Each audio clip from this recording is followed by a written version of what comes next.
Shalom, selamat pagi. Berjumpa kembali dengan kami, Cornelius Media, dalam program Morning Spirit.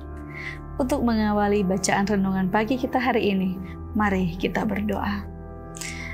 Bapa di surga, terima kasih untuk penjagaan-Mu kepada kami sepanjang malam istirahat. Kami boleh bangun pagi ini dan kami sedia untuk mendengarkan firman-Mu. Berkati firman ini boleh menuntun kami di sepanjang hari ini.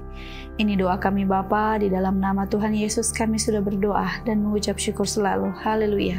Amin. Judul renungan pagi kita hari ini Minggu 6 Maret 2022. Dia akan menuliskan hukumnya dalam hati kita.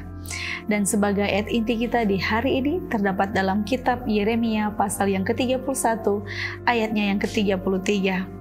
Tetapi beginilah perjanjian yang kuadakan dengan kaum Israel sesudah waktu itu. Demikianlah firman Tuhan. Aku akan menaruh Tauratku dalam batin mereka dan menuliskannya dalam hati mereka. Maka aku akan menjadi Allah mereka dan mereka akan menjadi umatku.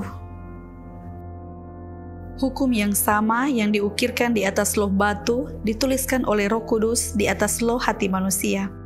Gantinya kita berusaha meneguhkan kebenaran kita sendiri, maka kita menerima kebenaran Kristus. Darahnya menebus dosa-dosa kita, penurutannya diterima bagi kita.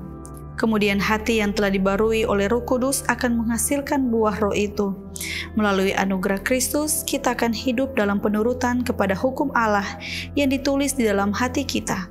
Setelah memiliki Roh Kristus, kita akan hidup sama seperti Dia. Melalui Nabi, Ia berkata tentang dirinya sendiri, "Aku suka melakukan kehendak-Mu ya Allahku, Taurat-Mu ada dalam dadaku." Dan pada waktu hidup di antara manusia, Ia berkata, "Ia tidak membiarkan aku sendiri, sebab aku senantiasa berbuat apa yang berkenan kepadanya." Pekerjaan Allah adalah sama pada segala zaman, sekalipun ada perbedaan di dalam taraf perkembangan dan pernyataan yang berbeda dari kuasanya. Untuk memenuhi kebutuhan manusia dalam zaman yang berbeda, mulai dengan janji Injil yang pertama dan terus sampai kepada zaman bapa-bapa dan bangsa Yahudi, dan bahkan sampai kepada zaman ini, senantiasa ada pernyataan yang berangsur-angsur tentang maksud Allah di dalam rencana penebusan. Juru selamat yang dilambangkan di dalam upacara-upacara hukum Yahudi adalah juru selamat yang sama seperti yang dinyatakan di dalam Injil. Awan yang menyelubungi bentuk keilahiannya telah diangkat. Kabut dan bayangan itu telah hilang lenyap, dan Yesus penebus dunia ini telah dinyatakan. Ia yang telah mengumumkan hukum itu dari Gunung Sinai dan menyerahkannya kepada Musa, peraturan-peraturan hukum upacara, adalah pribadi yang sama yang telah memberikan khotbah di atas bukit. Alfa dan Omega jilid 1 halaman 442-443. Melalui anugerah Kristus, kita akan hidup dalam penurutan kepada hukum Allah yang ditulis di dalam hati kita. Tuhan memberkati kita di sepanjang hari ini. Mari kita berdoa. Terima kasih Tuhan untuk firman-Mu pagi ini. Boleh mengajarkan kami Tuhan untuk lebih menaati akan seluruh hukum-Mu.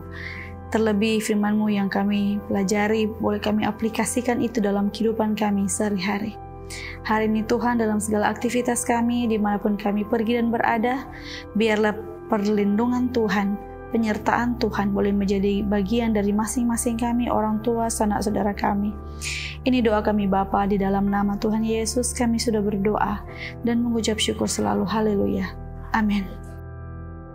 Demikianlah renungan pagi kita hari ini. Jangan lupa share video ini, subscribe YouTube channel Cornelius Media, dan follow kami di sosial media Instagram dan Facebook @Cornelius Media. Tuhan memberkati kita di sepanjang hari ini dan sampai jumpa esok hari.